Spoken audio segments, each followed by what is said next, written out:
नमस्कार किसान भाइयों, आज आपको मैं बताने के लिए जा रहा हूँ फल-फूल की संख्या किस प्रकार से बढ़ाएँ। जैसे कि फूल आजकल ठंडा का सीज़न आ गया है, सर्दी का सीज़न में क्या है बहुत कम लगते हैं, तो आज आपको मैं बताने के लिए जा रहा हूँ फूल क्यों नहीं लगते हैं और फल उसमें क्यों नहीं बैठता है, तो इसके बारे में हम लोग जानेंगे। सबसे पहले तो हम लोग आज जानेंगे कि फूल नहीं बनने का कारण क्या है? फूल आखिर बनता क्यों नहीं है? आपका पौधा सब चीज़ हरा-भरा है, सब एकदम स्वस्थ है, तंदुरुस्त है और फिर भी क्या है फूल नहीं बनता है, तो इसके बारे में आज आपको मैं बताने के लिए जा रहा हूँ।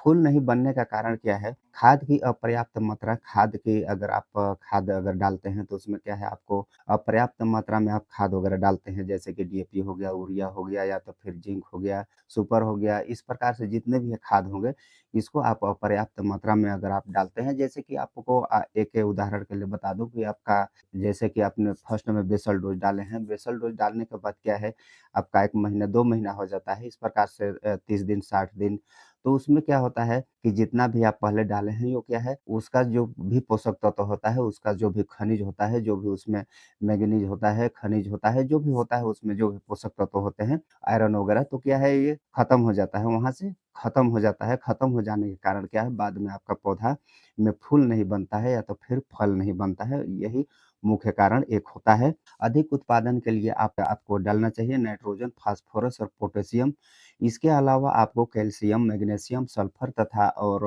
और भी मुख्य पोषक तत्व जो होते हैं, इसको आपको डालना चाहिए। अगर आप डालते हैं, तो आपको क्या है, आपको अधिक फल या तो फिर अधिक फूल देखने के लिए मिल सकता है या तो फिर आपका पौधा और भी अच्छा चमकदार और बढ़िया अच्छा हरा-भरा आपको देखने के लिए मिल सकता है और इसमें सूक्ष्म पोषक तत्व कुछ होते हैं, ये सूक्ष्म पोषक तत्व भी आपको पूर्ति करना होता है। इसमें जैसे कि बोरॉन हो गया, जिंक हो गया, लोहा हो गया, मैग्नीज हो गया, कॉपर हो गया, मोलिब्डेनम हो गया, इस प्रकार से जितना भी सूक्ष्म पोषक तत्व हैं, इसको भी आपको पूर्ति करना होता है। तो अगर आप इसका पूर्ति नहीं कर पाते हैं, तो आपका आपका फसल पर, आपका पौधा पर फूल या तो फल बहुत ही कम देखने के लिए मिल सकता है। तो इसलिए क्या है आपको जो भी मुख्य पोषक तत्व होते हैं, उसको आपको पूर्ति करना होता है। तो इसके लिए मैं आपको बताने के लिए जा रहा हूँ इसको आप मिट्टी के द्वारा भी आप दे सकते हैं या तो फिर छिड़काव के द्वारा भी दे सकते हैं। मिट्टी के द्वारा भी देते हैं, फिर भी उतना ही काम करेगा या तो फिर आप छिड़काव के माध्यम से स्प्रे करके भी देना चाहते हैं, तो भी ये अच्छा ही काम करता है। या तो फिर एक और कारण हो सकता है असमय सिंचाई। सिंचाई जैसे कि बरसात वगैरह में हो गया या तो फिर ठंड के सीज़न में हो गया। अभी नमी बहुत ज़्यादा है। नमी अंदर में है और नमी रहने के कारण क्या है कि आप सिंचाई भी डेली जैसे अगर आप कर देते हैं तो उसमें क्या है बहुत जल-जल हो जाता है। जल-जल हो जाने के कारण क्या है आपका फूल-फल में आपको प्रभाव डाल सकता है या तो फिर आप नहीं सिंचाई करते हैं, एकदम सूखा रहता है, तो उसमें भी आपको असर देखने के लिए मिल सकता है। असमय सिंचाई क्या है कि आप देख लीजिए पौधा के अगल-बगल ही नमी रहना चाहिए। बहुत ज़्यादा आपको नमी उसमें देखने के लिए नहीं मिलना चाहिए। जैसे कि आप मेड़ विधि से आप लगाए हैं, आप बहा करके अगर पानी दे रहे हैं, तो उसमें क्या है, अधिक पानी हो जाता है। और इसके लिए आपको क्या है टपक सिंचाई विधि का आपको प्रयोग करना चाहिए। टपक सिंचाई में क्या है ड्रिप इरिगेशन आप लगा कर के आपको कोई भी खेती करते हैं तो आपको क्या है उसमें ज़्यादा पानी होगा ना तो आपको कम पानी उसमें होगा। आप उसमें डेली भी अगर आप उसमें पानी देते हैं फिर भी आपको सामान्य लगभग ही देखने के लिए मिलेगा। तो इसलिए क्या है आप टपक सिंचाई पद्धति से अगर आप खेती करते हैं तो आपके लिए बेटर रहेगा, बेस्ट रहेगा। या तो फिर ठंड के सीज़न में क्या है अत्यधिक पाले कहीं पर आप जिस जगह पर लगाए हैं वहाँ पर अत्यधिक पाले हो सकते हैं या तो फिर जहाँ पर आप लगाए हैं वहाँ पर क्या है आपको धूप सही नहीं मिल पा रहा है 6 से 5 से 6 घंटा या तो फिर 7 घंटा अगर आपको धूप नहीं मिल रहा है आपके प्लॉट पर, आपके खेत पर तो आपको फूल और फल देखने के लिए कम ही आपको मिल सकते हैं। इसलिए क्या है आप उसमें धूप ज़्यादा लगाने का प्रयास कीजिए। जब तक आप धूप उसमें नहीं देंगे तो क्या है आपका पौधा भोजन नहीं बना पाएगा तो इसमें क्या है आपको फूल और फल की आपको परेशानी हो सकती है, उसमें क्या है फूल-फल कम लग सकते हैं। और ये भी हो सकता है नाइट्रोजन का अधिक उपयोग, जैसे कि आपने यूरिया यूरिया जानते हैं, यूरिया का अगर आपने अधिक उपयोग कर रहे हैं, यूरिया जैसे कि यूरिया प्रकार से जो भी इसमें खाद होगा, जो भी इसमें पोषक तत्व होगा, वो यूरिया अगर आप अधिक उपयोग करते हैं, नाइट्रोजन का अगर आप अधिक उपयोग करते हैं, तो उसमें क्या है, आपको फल-फूल नहीं देखने के लिए मिलेगा, कम देखने के लिए मिलेगा। क्यों? क्योंकि इसमें क्या है, नाइट्रोजन जो है बढ़वार बहुत ज़्यादा कराता है, तो इसलिए क्या है, आपको बढ़ने में आपका पौधा भूल जाता है और इसलिए क्या है, आपको फल-फूल कम देखने के लिए मिल सकता है। तो मैं बताने के लिए जा रहा हूँ, आप तो कारण तो जान गए कि किस कारण से फूल नहीं लग रहा है या तो फिर फल कम बैठ रहा है, तो किस कारण से बैठ नहीं हो रहा है, तो इसको आप लोग जान गए।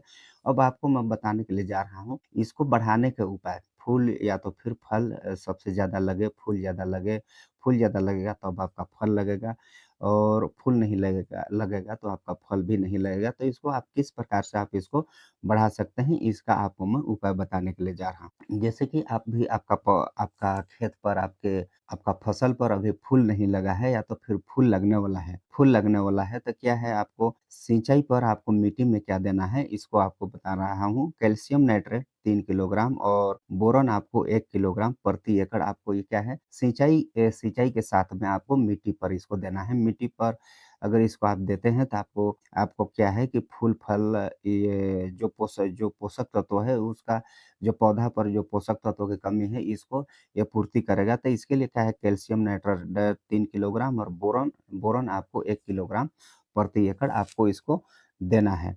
और आप अगर छिड़काव करना चाहते हैं, अगर आप इसको छिड़काव के माध्यम से देना चाहते हैं या तो फिर मिट्टी के माध्यम से और छिड़काव के माध्यम से दोनों से भी अगर देना चाहते हैं तो भी दे सकते हैं। छिड़काव में आप दे सकते हैं 12-61-0 100 ग्राम प्रति टंकी, मतलब कि आप 1 किलोग्राम प्रति एकड़ आप इसको ले सकते हैं। कोई भी माइक्रो न्यूट्रिएंट्स आप 50 ग्राम प्रति टंकी आप इसको ले सकते हैं। 50 ग्राम बोले तो प्रति एकड़ आपको 500 क्या है, माइक्रो न्यूट्रिएंट्स आपको देना पड़ेगा। आप इसको छिड़काव के माध्यम से आप इसको दे सकते हैं। तो इसमें क्या है, जो भी आपका वो फसल पर जो भी मुख्य पोषक तत्व होते हैं जैसे कि कैल्शियम हो गया, मैग्नीशियम हो गया, सल्फर हो गया और सूक्ष्म पोषक तत्व जैसे बोरॉन हो गया, जिंक हो गया, लोहा, मैंगनीज, कॉपर, मोलिब्डेनम, इस प्रकार से जो भी सूक्ष्म पोषक तत्व या तो फिर मुख्य पोषक तत्व होते हैं, इसको ये पूर्ति करेगा और पूर्ति करने के बाद क्या है, आपका फल और फूल लगने का संभावना ज़्यादा हो जाएगा। आपका 100% आपका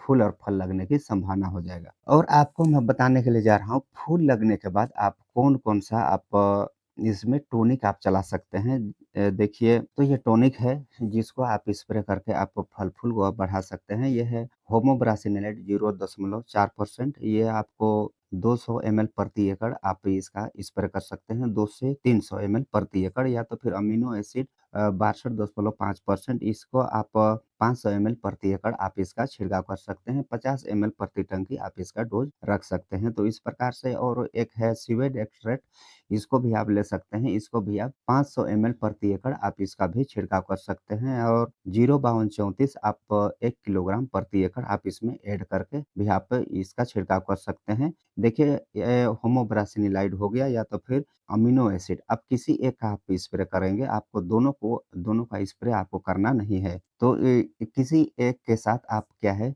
05234 को आप इसमें मिला सकते हैं और इसके साथ में क्या है, इसके साथ में आप मिला सकते हैं पोटेशियम नाइट्रेट। ये मान के चलिए, ये 15 से 20 ग्राम प्रति लीटर प्रति टंकी आप इसका स्प्रे कर सकते हैं, या तो फिर इप्सम साल्ट जो मैग्नीशियम सल्फेट के नाम से हम लोग जानते हैं, इसको आप 15 से 20 ग्राम प्रति टंकी आप इसका स्प्रे कर सकते हैं। तो इस प्रकार से इतना जो आपको मैं बताया, इसको आप स्प्रे करके अपना फल और फूल की संख्या को बढ़ा सकते हैं। और सबसे ज़रूरी बात ये है कि आप क्या है कि हर 10 से 12 दिन में इसका अगर स्प्रे करते हैं, बदल-बदल करके आप स्प्रे करते हैं, तो आपको बहुत अच्छा रिज़ल्ट आपको आपको देखने के लिए मिल सकता है।